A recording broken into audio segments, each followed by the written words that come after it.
کیا ہے. اللہ اللہ کسی نے کہا تھا ہو سکے تو لائیے دونوں جہاں میزان میں. میں نے ایک سجدہ زمین کربلا سے لے لیا. اللہ اکبر. بتاؤ مسلمانوں, تو پتا چلا یہ نظریات کی جنگ ہے, یہ نظریات کی جنگ ہے. آپ سے پوچھوں, جنگ میں جب انسان جاتا ہے, جنگ میں جب انسان جاتا ہے فوج لے کر جاتا ہے, بہن لے کر نہیں جاتا. جنگ میں انسان جاتا ہے فوج لے کر جاتا ہے, بیبیاں لے کر نہیں جاتا. جنگ میں انسان جاتا ہے, اللہ اکبر, فوج لے کر جاتا ہے, سوتیلے بھائی لے کر نہیں جاتا. جنگ میں انسان جاتا ہے 6 مہینے کا بچہ لے کر نہیں جاتا. امام آپ جنگ میں بھی جا رہے ہیں, اور کچھ لوگ تو کہتے ہیں کہ چلو اتفاقی حادثہ ہو گیا. اتفاقی حادثہ آپ کے مورخین کے اور لوگوں کے لیے کہنے کو ہے, ورنہ رسول اللہ کے گھر کا بچہ بچہ جانتا تھا. آقا نے اتنی تفصیل سے کربلا بیان کی تھی. ابن عباس کہتے ہیں کہ نبی کے گھر کے بچے بچے کو پتا تھا کہ حسین میدان کربلا میں کھڑے جو وہ شہید ہوں گے جنگ صفین کے موقع پر. مولا کائنات جب کربلا کے قریب سے گزرے تو روئے, فرمایا یہاں حسین کے اونٹ بیٹھیں گے, یہاں ان کے کجاوے رکھے جائیں گے. یعنی کتنی تفصیل معلوم تھی خاندان رسول کو کہ اونٹ کہاں بیٹھیں گے وہ بھی پتا ہے, خیمے کہاں لگیں گے وہ بھی پتا ہے, کجاوے کہاں رکھے جائیں گے وہ بھی پتا ہے. آپ کہتے ہیں حادثہ ہو گیا, لیکن یہ حقائق ہے, سچائی ہے. امام آپ جنگ کے لیے جا رہے ہیں, لیکن بیبیاں لے جا رہے ہیں, جنگ کے لیے جا رہے ہیں, بہنیں لے جا رہے ہیں, جنگ کے لیے جا رہے ہیں, بیٹیاں لے جا رہے ہیں, جنگ کے لیے جا رہے ہیں, بچے لے جا رہے ہیں, جنگ کے لیے جا رہے ہیں, سوتیلے بھائی لے جا رہے ہیں. ایسا کیوں؟ امام گویا کے بتائیں گے یہ تلواروں کے ٹکرانے کی جنگ نہیں, بلکہ یہ کردار کی جنگ ہے, یہ نظریات کی جنگ ہے. ایک طرف یزید سوتیلی ماں کو پاپ کی نظر سے دیکھ رہا ہے, تو ہم میدان میں بتائیں گے کہ سوتیلے رشتے کا تقدس کیا ہے. آپ دیکھیں پوری دنیا کے اندر سوتیلا رشتہ ہمیشہ مشکوک رہا ہے. آپ توجہ کریں, سوتیلا رشتہ ہمیشہ مشکوک رہا ہے. آپ نہیں دیکھتے سوتیلے رشتے کا مطلب قرآن کی تفاسیر اٹھا کر کے دیکھیں, ابن عباس سے لے کر صاحب نعیمی تک سوتیلے رشتے کا مطلب کیا.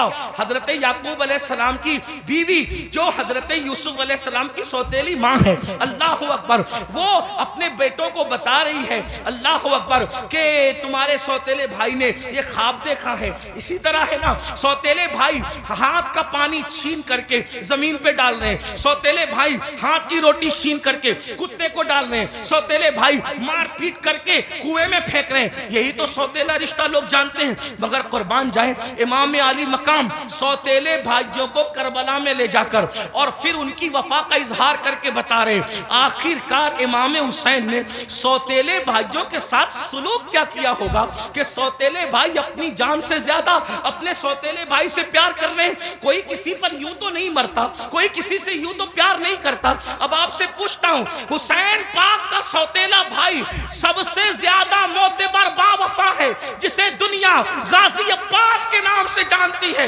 آپ سے پوچھتا ہوں, وفا کا دوسرا نام اگر کربلا کے بعد ہم سے کوئی پوچھے تو ہم حضرت غازی عباس کا نام لیا کرتے ہیں.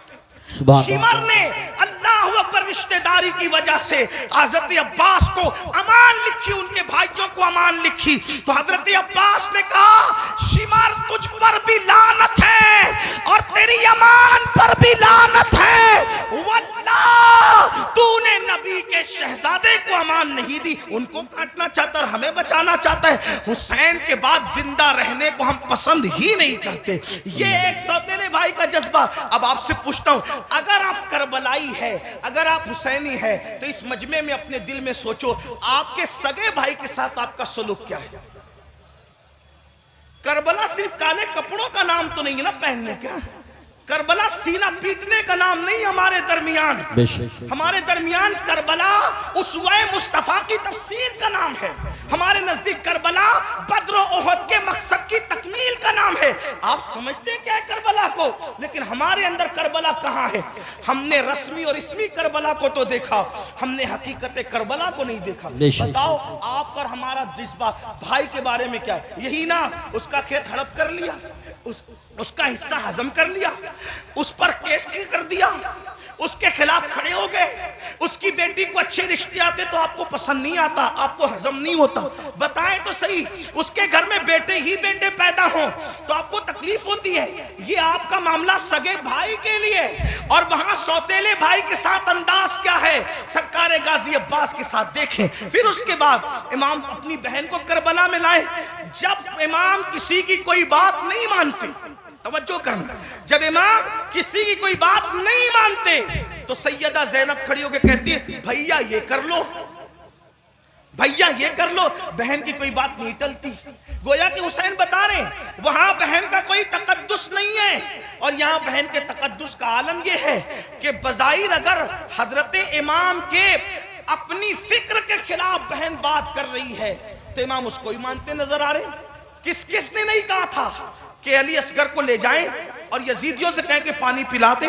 امام نے سب کو منع کیا, لیکن جب بہن آئی اور بہن نے کہا میرے لیے چلے جائیں, میں کہہ رہی ہوں آپ چلے جائیں, تو مورخین لکھ رہے ہیں بہن کی بات مان کر امام یزیدیوں کی طرف جاتے ہوئے نظر آتے ہیں. حالانکہ یہ امام پاک رضی اللہ تبارک و تعالیٰ کی شان ہے کہ یزیدیوں کے ہاتھوں سے ان کے شہزادہ والا تبار نے پانی نوش نہیں فرمایا, وہ تو شہید ہو گئے. لیکن آپ سے پوچھتا ہوں بہن کے بارے میں امام علی مقام کا حال یہ, بیویوں کی موجودگی میں قیادت کا جھنڈا خاندان نبوت کا کسی کے ہاتھ میں دیتے ہیں, بیٹیوں کی اور بیویوں کی موجودگی میں اس کو بہن کہتے ہیں. بتاؤ امام تو بہن سے اتنا پیار کرتے ہیں, ہمارا اور آپ کا بہنوں کے ساتھ کیا تعلق ہے, ہمارا اور آپ کا بہنوں کے ساتھ کیا رشتہ ہے؟ آپ بتائیں مجھے, اگر بہن گھر آ جائیں 4 بچوں کو لے کر تو بھائی اور بھابھی بات کرتے ہیں, کھلائیں گے کہاں سے؟ حیرت کی بات یہ ہے جس قوم کی سوچ فکر حسین سے اس قدر گر جائیں, پھر کیا اس قوم کے لیے یہ نہ کہا جائے کہ وہ نام کے لیے تو حسینی بنی ہے لیکن افکار کے اعتبار سے وہ کہیں نہ کہیں یزیدیت کا شکار ہے. میرے آقا صلی اللہ علیہ وآلہ وسلم کے دیوانوں جانتے ہیں بہن کا مقام کیا ہے, بہن کا مرتبہ کیا ہے, اور یہ اللہ کے رسول علیہ السلام سے سیکھا. آقا علیہ السلام کی کوئی حقیقی بہن نہ تھی, لیکن جب جنگ حنین کے موقع پر اللہ اکبر حنین کے اندر وافر مقدار میں کثیر مقدار میں جو ہے وہ غنیمت کا مال آیا تو اس وقت تو ایک خاتون آئی اور آنے کے بعد کہا اے محمد میں آپ کی بہن ہوں, میں آپ کی بہن ہوں. حضور علیہ السلام کو اس بہن سے جدا ہوئے تقریباً کم و بیش آدھی صدی بیت چکی تھی. اللہ کے حبیب علیہ السلام نے کہا تم میری بہن ہو, نام کیا ہے؟ کہا میرا نام شیمہ ہے, میں حلیمہ کی بیٹی ہوں. آقا علیہ السلام نے فرمایا شیمہ کو تو جانتا ہوں, حلیمہ کو بھی جانتا ہوں, میری وہ ماں ہے رضائی ماں, لیکن شیمہ تم میری بہن اور تم ہی ہو, اس کی نشانی تمہارے پاس کیا ہے؟ اللہ کیا نشانی ہے مجھے بتاؤ. تو حضرت شیمہ کہتی ہے ایک بات ایسی ہے جو صرف تم اور میں جانتے ہیں, تیسرا کوئی نہیں جانتا ہمارے سوا. کہا وہ کون سی؟ تو آقا علیہ السلام سے انہوں نے عرض کیا ایک دن میں آپ کو کہیں لے جانا چاہتی تھی, ایک دن میں آپ کو کہیں لے جانا چاہتی, آپ آنا نہیں چاہتے تھے, میں نے زبردستی کی, گود میں چھینا.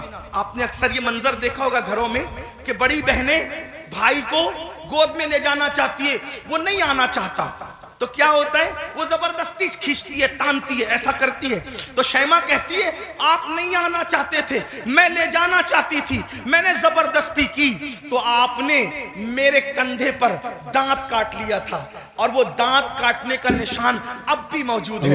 حضور علیہ السلام نے یہ سنا تو اتنا ہنسے اپنی شان کے مطابق کہ حضور علیہ السلام کی داڑھیں نظر آئی, اور پھر جب یہ ثابت ہو گیا کہ شیمہ یہی ہے تو آقا نے فرمایا اے میرے صحابہ, شیمہ کے سسرال کی بکریاں, بھیڑے, اونٹ, گھوڑے جتنے غنیمت میں آئے ہیں چونکہ یہ میری بہن ہے میں اس کو واپس کرتا ہوں, تم لوگ بھی واپس کرو. سبحان اللہ, نعرہ تکبیر. فرمائے بہن کا یہ اکرام ہے, حالانکہ وہ حقیقی بہن نہیں ہے, وہ حقیقی شقیقی بہن نہیں، رضائی بہن ہے۔ اکرام دیکھو، احترام دیکھو۔ ہمارے پاس بہن کا کیا احترام ہے؟ اگر بہن جوان ہو گئی، اس کو رشتے نہیں آ رہے ہیں تو بھائی بوجھ سمجھتا ہے، بوجھ سمجھتا ہے۔ اور جب بھائی بوجھ سمجھتا ہے تو وہ دیکھتی ہے کہ بھائی کا منہ اچھا نہیں، باپ بوجھ سمجھ رہے باپ کا منہ اچھا نہیں، ماں بوجھ سمجھ رہی باپ کا منہ، ماں کا منہ اچھا نہیں، تو پھر ایک بیٹی یہ فیصلہ کرتی ہے جس گھر میں نہ بھائی اپنا ہو، نہ بہنیں اپنی ہو، نہ ماں اپنی ہو، نہ باپ اپنا ہو، سب تو منہ اتار کر کے مجھے بوجھ سمجھتے ہیں، تو پھر وہ مجبوراً یہ فیصلہ کرتی ہے کہ پھر باہر جہاں سے پیار مل رہا ہے، پیار اگرچہ دھوکے کی طور پہ مل رہا ہے، اللہ اکبر، پھر کیوں نہ اسی کا ہاتھ پکڑ لیا جائے۔ یاد رکھنا مسلمانوں، آج ہمارے منبروں سے یہ بات ہو رہی ہے کہ ہماری بیٹیاں بھاگ رہی ہیں، بھاگ رہی ہیں، بھاگ رہی ہیں۔ مفکرین یوٹیوب چینلوں پر بھی کہہ رہے ہیں۔ پہلی بات تو میں دو بات کرنا چاہتا ہوں۔ نمبر ایک، منبروں سے اس بات کو بہت مبالغے کے طور پہ بیان نہ کیا جائے، یہ میری گزارش ہے، ورنہ کل مستقبل میں، اللہ اکبر، مستقبل میں کل لوگ انہی تقریروں کو بنیاد بنا کر، انہی اخبارات کے آرٹیکلوں کو بتا کر ہمارے بچوں کو تانا دیں گے کہ تمہاری بیٹیاں تو بھگوڑی تھی، بھگوڑی۔ کون کی بیٹیاں بھگوڑی تھی؟ کوئی کہتا ہے 30 لاکھ چلی گئی، کوئی کہتا ہے 40 لاکھ چلی گئی، کوئی کہتا ہے 50 لاکھ چلی گئی۔ میں نے کہا حضرت جی ثبوت تو بتائیں، اتنی چلی گئی کہاں گئی، ذرا یہ تو بتائیں۔ وہ کہا میڈیا میں آیا ہے۔ میں نے کہا او نادانو، تھوڑا تو ذرا شعور کرو، ہر بات تو بولنے کی نہیں رہتی۔ اگر میڈیا کہہ دے کہ چاند ہو گیا، چاند آ گیا، تو کیا اس کی بات مانو گے؟ کہ نہیں مانیں گے۔ ہم نے کہا جس میڈیا کے کہنے پہ چاند کا آنا نہیں مانتے، اس میڈیا کے کہنے پہ بیٹیوں کا بھاگ جانا کیسے مان لیتے ہو؟ واللہ آج بھی مسلمانوں کی بیٹیوں میں اتنی غیرت ہے کہ کسی اور کی ماں میں اتنی غیرت نہیں ہے۔ لیکن کہیں کچھ گئی ہے، کہیں کچھ گئی، میں جانتا ہوں، انکار نہیں کر رہا ہوں، کہیں کچھ گئی ہے، لیکن کون گئی ہے؟ وہ گئی ہے خدیجۃ الکبریٰ کا کردار جس نے نہیں سیکھا۔ کون گئی ہے؟ عائشہ صدیقہ کا کردار جس نے نہیں سیکھا۔ کون گئی ہے؟ سیدہ فاطمہ الزہرا کا کردار جس نے نہیں سیکھا۔ کون گئی ہے؟ سیدہ زینب کا کردار جس نے نہیں سیکھا۔ وہ چند گئی ہے، لیکن یاد رکھنا ہم اتنا مبالغہ نہ کریں، اس لیے کہ باتیں باتیں ہوتی ہے، حقیقتیں حقیقتیں ہوتی ہے۔ اللہ اکبر، اپنی باتوں کو دلچسپ بنانے کے لیے پوری قوم کی آبرو کا ہم سودا نہ کریں، تھوڑا سا ہمیں خیال کرنا ہوگا۔ اور ایک بات کہتا ہوں، لیکن چلے چند گئی تو گئی، ایک بات کہتا ہوں بہت پورے یقین سے کہتا ہوں، علماء موجود ہیں، میرے مخدوم بھی موجود ہیں، سادات کرام بھی موجود ہیں۔ اللہ اکبر، جب تک مسلمان بیٹی کو جنت سمجھتا تھا اس وقت تک ہماری بیٹیاں گھر سے کبھی نہیں بھاگی تھی۔ جب سے مسلمان نے بیٹی کو بوجھ سمجھا ہے، اب ہماری بیٹیاں گھروں سے جا رہی ہے، اگر جا رہی ہے چند تو بوجھ سمجھا اس لیے جا رہی۔ بیٹیوں کو بوجھ نہ سمجھو، بیٹیاں بوجھ نہیں ہے، جنت ہے۔ بیٹیاں بوجھ نہیں ہے، جنت ہے۔ بہنیں بوجھ نہیں ہے، جنت ہے، اس لیے ان کی خدمت کرو۔ کیا لوگوں کو یہ نہیں پتا؟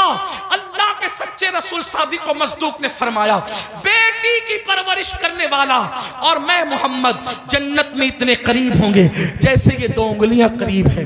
آپ سے پوچھتا، لوگ کہتے ہیں حضرت ایسا تعویذ دی ہمیشہ برکت رہے۔ میں نے کہا بیٹی اس تعویذ کا نام ہے قیامت تک برکت رہے۔ وہ کیسے؟ کہ حدیث پاک میں آتا ہے جس گھر میں بیٹی پیدا ہوتی ہے اس گھر میں فرشتے آتے ہیں اور اس کو چاروں طرف سے گھیر کر کہتے ہیں، اے کمزور جان سے پیدا ہونے والی کمزور جان، جس کے گھر میں تو پیدا ہوئی، ہم قیامت تک اللہ کے حکم سے اس کی مدد کرتے رہے۔ اب بیٹی پیدا ہو تو مدد یوں اتر رہی ہے، اور ہم نے بیٹیوں کو بہت سمجھ لیا۔ تو امام کربلا میں دیکھو بیٹی سے پیار کتنا کر رہے ہیں۔ حضرت سیدہ سکینہ جنہیں سکینہ بھی کہتے ہیں، اب میں جو ہے وہ تلفظات کے جو ہے وہ بھول بھلیا میں آپ کو گمانا نہیں چاہتا، جو لوگ کہتے ہیں وہی کہہ کر آگے بڑھنا چاہتا ہوں، لیکن بہرحال حضرت سیدہ سکینہ کو سینے پہ سلا رہے کہ نہیں سلا رہے؟ ایک بیٹی کا مرتبہ، کربلا کے خیمے میں امام اپنی بیٹی کو سینے پہ رکھ رہے ہیں، آپ اندازہ تو فرمائیں چچا بھتیجی کے کہنے پر فرات تک جا رہا ہے. یہ سب کیا ہے؟ بھائی اپنی بہن کے کہنے پر، امام علی اکبر رضی اللہ تبارک و تعالی اپنی بہن کے کہنے پر وہ سب کچھ کرتے نظر آ رہے ہیں، جس کو دیکھ کر کے انسان حیرت و استعجاب میں ڈوب جاتا ہے. کربلا یہ بھائیو، کربلا اب اختتام پہ سن لے ذرا سا. کربلا رشتوں کی وفا کا نام، کربلا رشتوں کو تعظیم دینے کا نام، کربلا محبتوں کا نام، کربلا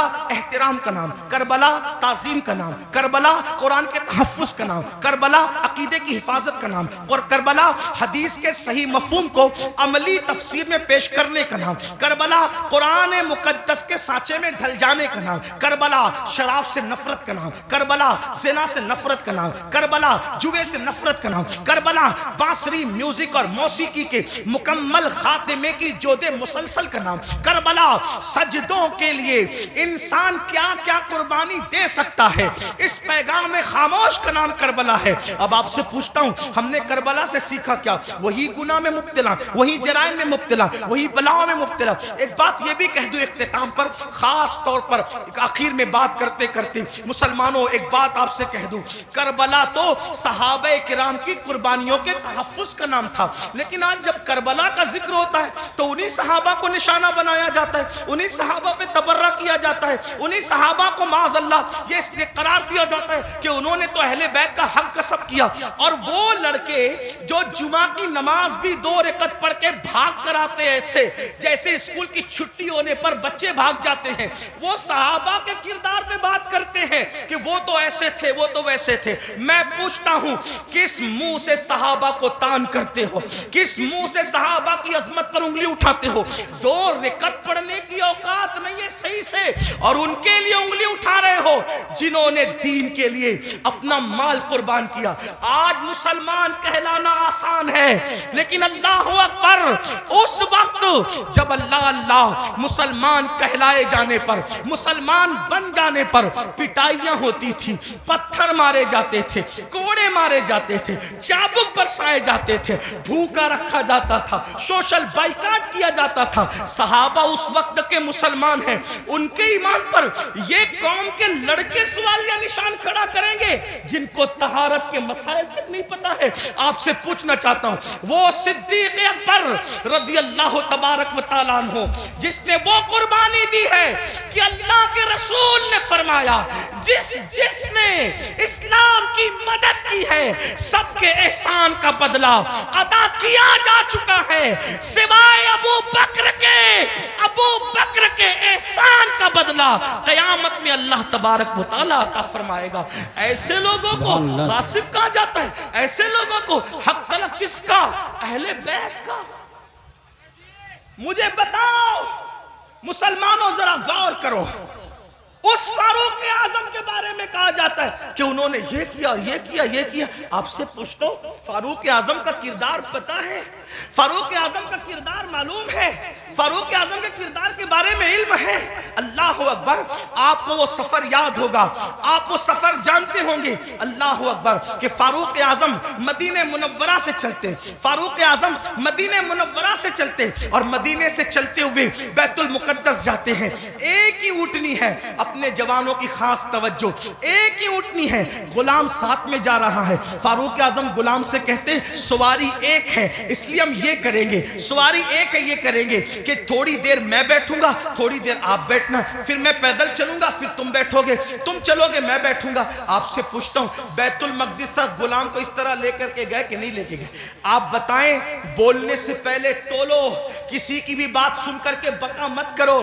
جو فاروق اعظم ایک غلام کی حق تلفی نہ کریں، جو فاروق اعظم ایک غلام کی حق تلفی نہ کریں، وہ فاروق اعظم اپنی آقا زادی سیدہ فاطمہ الزہرا کی حق تلفی کیسے کر سکتے ہیں؟ آپ جانتے ہیں، کبھی غور تو کیا ہوتا، کبھی سوچا تو ہوتا. جس سے جو سنا وہی بکنا شروع کر دیا. میرے آقا علیہ السلام فرماتے ہیں، میرے اصحاب کو برا مت کہو، میرے صحابہ کو برا مت کہو. اور اسی کربلا کی بات کرتے ہوئے صحابہ پہ تبرہ کیا جائے. مسلمانوں کیا منہ لے کر کے اٹھو گے؟ جانتے ہیں شفا شریف میں قاضی ایاز رحمت اللہ تعالی علیہ لکھتے ہیں کہ ایک شخص مر رہا تھا، اس کو موت آ رہی تھی، مرتے وقت اس کی زبان پہ کلمہ نہیں آ رہا تھا، اللہ اکبر، اس کی زبان پہ کلمہ نہیں آ رہا تھا۔ اس سے پوچھا گیا کہ تو کلمہ کیوں نہیں پڑھ پا رہا ہے؟ اس نے کہا کہ میں ابو بکر اور عمر کے گستاخوں کے ساتھ بیٹھا کرتا تھا۔ وہ گستاخ نہیں تھا بلکہ گستاخان شیخین کے ساتھ بیٹھتا تھا، اللہ اکبر۔ تو جو گستاخان شیخین کے ساتھ بیٹھے، صرف بیٹھے، مرتے وقت اس کی زبان پہ کلمہ نہیں آتا، جو گستاخی کرے اس کا کیا انجام ہوگا؟ یہ دنیا چند دن کی ہے، یہ دنیا چند لمحے کی ہے۔ بندوں کی خوشی کے لیے اللہ کو ناراض نہ کرو، واللہ ورسولہ احق ان یرضوا، اللہ اور اس کا رسول اس بات کے زیادہ حقدار ہیں کہ ان کو راضی کیا جائے۔ آج یہ بحث چل رہی ہے کہ کون کب ایمان لایا تھا، کون کب ایمان لایا تھا۔ میں نے کہا کسی نے کبھی بھی ایمان لایا تھا، ایمان تو لایا تھا نا، حضور نے تو معاف کیا تھا نا، حضور نے تو چادر میں جگہ دی تھی نا۔ جس کو رسول اللہ امان دے دے، جس کو نبی امان دے دے، امتی کو حق کیا ہے اس کو امان سے باہر کرنے کا؟ آپ سے پوچھنا چاہتا ہوں، اس لیے مسلمانوں اپنی حیثیت میں رہو۔ اعلیٰ حضرت امام احمد رضا محدث بریلوی فتاوی رضویہ شریف میں لکھتے ہیں، عالم ربانی کی توہین کرنے والا کفر تک جاتا ہے۔ جب عالم ربانی کی توہین کرنے والا کفر تک جاتا ہے، جو صحابہ کی توہین کرے، صحابہ کو گالیاں دے، یاد رکھنا اسٹیج پر کچھ بھی کہو، کمرے کی گفتگو تو اللہ سن رہا ہے، دلوں کا حال تو اللہ دیکھ رہا ہے۔ اس لیے ان کے لیے دلوں میں کینہ نہ رکھو، ان کے لیے دلوں میں عداوت نہ رکھو۔ مسلمانوں کیا بات ہے، اگر رسول اللہ اونٹ کے چمڑے کی نالین پہن لے تو ہم اس نالین کو سر پہ رکھتے ہیں۔ آخر اونٹ کا چمڑا نہ دیکھا، کیا دیکھا؟ رسول اللہ کی نسبت دیکھی۔ تو جب رسول اللہ کی نسبت کی وجہ سے اونٹ کا چمڑا سر پہ رکھا جاتا ہے تو رسول اللہ کی نسبت کی وجہ سے اصحاب مصطفیٰ کی تعظیم کیوں نہیں کی جاتی، ان کا احترام کیوں نہیں کیا جاتا؟ لیکن ایک بات یہ بھی خیال رکھنا، ایک طبقہ وہ ہے کہ اللہ جو صحابہ کو ہلکا جان رہا ہے، صحابہ کی بیعت بھی کر رہا ہے، کمروں میں بیٹھ کر کے اپنے ماننے والوں کو ان کے خلاف کان بھر رہا ہے۔ لیکن دوسرا طبقہ وہ بھی نظر آ رہا ہے کہ جب اہل البیت پر کوئی گفتگو ہوتی ہے تو پھر اس کا منہ اترتا ہے کہ یہ اہل بیت کی فضیلت پڑھنے والا کوئی رافضی تو نہیں ہو گیا۔ ہم کہتے ہیں اللہ کے بندو، اہل بیت کی فضیلت پڑھنا رافضیت نہیں ہے، بلکہ صحابہ کی گستاخی کرنے کا نام رافضیت ہے۔ ورنہ دیکھو اللہ اکبر، ہمارے جتنے بزرگان دین ہیں سب نے کھل کر صحابہ کی عظمت بھی بیان کی اور اہل بیت کی عظمت بھی بیان کی۔ آج اگر محفل میں نعرہ حیدری لگے تو کچھ لوگوں کے چہرے یوں اترتے ہیں، ہم نے خود منبر پہ محسوس کیا، ان کے نام نہیں جانتے وہ کون لوگ ہیں، اللہ اکبر، کہ محفل میں علی کا نعرہ لگ رہا ہے، کہیں رافضیوں کی محفل تو نہیں۔ میں نے کہا یہ فکر صحابہ نہیں ہے، فکر اہل سنت نہیں ہے۔ ہماری محفلوں میں صحابہ کے ساتھ علی مرتضیٰ کا نعرہ لگتا تھا، لگتا ہے اور انشاءاللہ لگتا رہے گا، بلکہ صحابہ نے تو معیار قرار دیا ہے ایمان کا علی مرتضیٰ کو۔ فرمایا جب لوگوں میں بدعتیں پھیلنے لگی، فتنے اٹھنے لگے تو محفلوں میں لوگ آتے تو ہم سوچتے کون اپنا اور پرایا ہے، تو جب لوگوں کو چھانٹنا چاہتے، لوگوں کو تقسیم کرنا چاہتے اپنے اور پرائے کا فرق کیا ہے، تو ہم ذکر علی کرنے لگتے۔ علی کا ذکر سن کر جن کے چہرے کھل جاتے سمجھ جاتے ایمان والا ہے، جس کا چہرہ اتر جاتا سمجھ جاتے کہ منافق۔ نعرہ تکبیر، اس لیے نعرہ ذکر رسالت۔ علی کرو مگر احترام صحابہ کے ساتھ، ذکر اہل بیت کرو احترام صحابہ کے ساتھ، صحابہ کا ذکر کرو اہل بیت کی تعظیم کے ساتھ، کیونکہ یہ دونوں رسول اللہ سے منسوب ہیں۔ بلکہ یوں کہہ لیں حضور کے ارد گرد ستارے گردش کر رہے، جو گردش گھر کے اندر کر رہے ان کو اہل بیت کہتے ہیں، اور جو گھر کے باہر کر رہے ہیں ان کو صحابہ کہتے ہیں۔ حضور کی نسبت کا خیال کرو۔ آئیے اپنی بات کو اختتام تک پہنچاتے ہوئے یہ بات عرض کروں، مسلمانوں ہم نے باتیں بہت کی، بہت باتیں کی، ہم سب جگہ ہیں، عمل کے میدان میں نہیں، عمل سے کورے، زندگی گناہوں میں ڈوبی ہوئی ہے۔ یاد رکھنا اللہ کی بارگاہ میں ہمیں اور آپ کو پہنچنا ہے، اللہ کو منہ دکھانا ہے، اللہ کی بارگاہ میں کھڑے ہونا ہے۔ آئیے آج سے پہلے کچھ کیا جو کیا سچی توبہ کریں، اللہ کی طرف پلٹیں، اللہ کی طرف واپس آئیں۔ یاد رکھیے انسان جہاں جا کر جرم کا اعتراف کرے، جہاں جا کر اعتراف جرم کرنے سے انسان کی عزت گھٹتی ہے، لیکن ایک میرے اللہ کا در ہے جہاں آ کر انسان اقبال جرم کر لے تو میرا اللہ عزت گھٹاتا نہیں بلکہ عزت کو بڑھا دیتا ہے۔ آؤ توبہ کرو۔ آج محرم شریف کی پہلی تاریخ ہے۔ یہ محرم شریف حرمت والا مہینہ ہے، حرمت والا، یعنی جن 4 مہینوں کی حرمت اللہ نے روز اول سے مقرر کی ہے اس میں محرم الحرام بھی ہے۔ اور اللہ کے رسول علیہ السلام کی ایک حدیث یہ ہے کہ رمضان شریف کے بعد سب سے زیادہ جس مہینے کے روزے کی اہمیت ہے وہ ماہ محرم الحرام کے روزے، ماہ محرم شریف کے روزے۔ ان دنوں کو خرافات بدعات میں گزارنے کی بجائے عبادات میں گزارو۔ ہو سکے تو یہ طے کر لو کہ روزانہ میں نے نبی اور آل نبی پر 1000 بار درود شریف پڑھنا ہے۔ آپ کہیں گے لوگ کہتے ہیں ارے بہت ٹائم لگے گا، کوئی ٹائم نہیں لگے گا۔ صلی اللہ علیہ وآلہ وسلم یہ بہت مختصر درود شریف، بہت مختصر درود شریف ہے۔ اگر اس درود شریف کو آپ نے پڑھا 1000 بار صرف 20 منٹ کا ٹائم لگے گا، 20 منٹ درود شریف پڑھو۔ اس کے بعد جیسا کہ آپ نے پہلے بھی سنا صدقہ دو، خیرات دو۔ اور ایک بات آپ کو کہوں، اس کو بھی دھیان سے کہ جو ہم خرافات پر اور بدعات پر پیسہ خرچہ کرتے ہیں اس پیسے کو اٹھا کے آپ وہ سادات کرام جو مالدار نہیں ہیں ان پہ خرچہ کرو، وہ علماء کرام جو مالدار نہیں ان پہ خرچہ کرو۔ اس سے کیا ہوگا؟ خرافات اور بدعات کے بارے میں توجہ کرنا۔ 2 گروپ ہیں، ایک گروپ کہتا ہے جائز ہے، ایک گروپ کہتا ہے ناجائز۔ جو گروپ جائز کہتا ہے وہ بھی صرف جائز ہی کہتا ہے، نہ فرض کہتا ہے، نہ واجب کہتا ہے، نہ سنت کہتا ہے، نہیں کہتا نا۔ جو جائز ثابت بھی کر لے خرافات کو تو صرف جائز ہی کہہ سکے گا، فرض نہیں کہہ سکے گا، واجب نہیں کہہ سکے گا۔ لیکن بھائیوں اپنے مسلمان بھائی کی مدد کرنا تو اللہ نے ہم پہ فرض کیا ہے، بلکہ یہاں تک فرمایا کہ جب تک تم اپنے مسلمان بھائی کی مدد کرتے رہو گے اللہ تمہاری مدد کرے گا۔ اور آپ کو بتاؤں خاص طور پہ سادات کی خدمت، وہ جو مالدار نہیں ہیں، مستحق ہیں، یہ نہیں کہتا غریب ہیں، میرے اندر اتنی ہمت نہیں کہ میں کسی سید کو غریب کہوں، لیکن سادات جو مالدار نہیں ہیں، مالدار اگر آپ ان کی خدمت کریں تو ہوگا کیا؟ 2-3 باتیں سن لے، بات ختم کرتے۔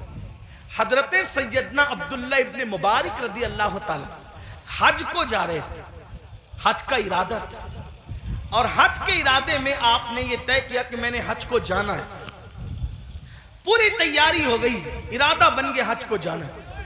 عبداللہ ابن مبارک کو پتا چلا کہ میرے پڑوس میں ایک سید صاحب رہتے ہیں اور وہ اس وقت تھوڑا پریشان حال ہے، حالات کے ستائے ہوئے اور حالات کے مارے ہوئے، تو انہوں نے سوچا کہ پڑوسی ہے، سید ہیں، میں ان کے نانا کے یہاں جاؤں، میں حج کے لیے جاؤں اور ان کو بھوکا پیاسا تڑپتا بلکتا چھوڑ کے جاؤں۔ تو انہوں نے کیا کیا، اس سال حج نہیں کریں گے، انشاءاللہ آئندہ پھر کبھی دیکھیں گے، حج کی پوری رقم اٹھا کر اس سید صاحب کو دے دیا، اور اس کے بعد آنسو پوچھتے ہوئے اب صبر کرتے ہوئے رہ گئے۔ جب حج سے قافلہ واپس آیا تو لوگ ملاقات کرتے تھے تو عبداللہ ابن مبارک لوگوں کو کہتے تھے مبارک ہو حج، تو لوگ بھی کہتے تھے عبداللہ آپ کو بھی مبارک ہو، آپ کو بھی مبارک ہو۔ حضرت عبداللہ ابن مبارک سوچتے یا اللہ میں گیا نہیں لیکن جو آتا ہے مجھے حج کی مبارک بات دیتا ہے، اسی فکر میں تھے، آنکھ لگی تو خواب میں غیب سے ندا آئی، کوئی کہنے والا کہتا ہے عبداللہ ابن مبارک تو نے میرے نبی کے شہزادے کی مدد کے لیے حج کو ملتوی کر دیا تو تیری یہ ادا اتنی پسند آئی کہ ہم نے تیرا ہم شکل ایک فرشتہ پیدا کیا ہے جو قیامت تک تیری طرف سے حج کرتا رہے گا اور اس کا ثواب تجھے ملتا رہے گا۔ سبحان اللہ، سبحان اللہ، اس لیے خرافات کی طرف خرچ کرنے زندہ کی بجائے اپنے سادات جو مستحق ہیں ان کے لیے خرچ کرو. ایسے سادات ہیں میں نے کئی جگہ دیکھا, کوئی سبزی بیچ رہا ہے, کوئی آٹو چلا رہا ہے, کوئی چائے بیچ رہا ہے, ان کے بچوں کی اسکول کی فیس نہیں ہے بھرنے کے لیے, ان کی بچیوں کی شادی کے لیے پیسے نہیں ہیں. یہ ساری چیزیں مسلمانوں ہمیں اس کی طرف غور, ترجیحات کی طرف غور کیجئے, جہاں خرچ کرنے کا زیادہ فائدہ ہے اس کی طرف. بلکہ امام اہل سنت ایک حدیث لکھتے ہیں, آئیے اس حدیث کو بھی سنیں. کہتے ہیں کہ میرے آقا علیہ السلام نے فرمایا کہ جس نے بنو ہاشم پر احسان کیا, ان کی خدمت کی, ان کی مدد کی, آقا فرماتے ہیں مجھ پر واجب اور لازم ہے کہ جس نے بھی میری آل کی خدمت کی, مدد کی, نصرت کی, حمایت کی, محبت کی, آقا فرماتے ہیں مجھ پہ واجب ہے, لازم ہے کہ اس کا صلہ میں اس کو قیامت میں دوں گا جب وہ مجھ سے ملے گا. یہ حدیث لکھنے کے بعد میرے امام کہتے ہیں جس کا مفہوم یہ, سنیوں دوڑو اور سادات کی خدمت کر لو, اس لیے کہ نبی کس کس کو ملیں گے کس کس کو نہ ملیں گے الگ عنوان ہے, لیکن جنہوں نے آل نبی کی خدمت کی ہوگی اس سے ملنے کا وعدہ مصطفیٰ جان رحمت فرما رہے ہیں. گویا کہ اور لوگ حضور کو ڈھونڈیں گے اور حضور اپنی آل کی خدمت کرنے والے کو صلہ عطا فرما رہے ہوں گے, لقاء کا شرف عطا فرما رہے ہوں گے. اس لیے میری گزارش ہے, ہم نے اپنے پیسوں کو, روپیوں کو بہت ضائع کیا خرافات پر, بدعات پر. کیا خرافات ہے, کیا بدعات ہیں, اپنے علاقے کے مستند معتبر علماء اور مفتیان کرام کے پاس بیٹھو اور بیٹھ کر کے سیکھو کہ کن خرافات سے اور بدعات سے بچنا ہے.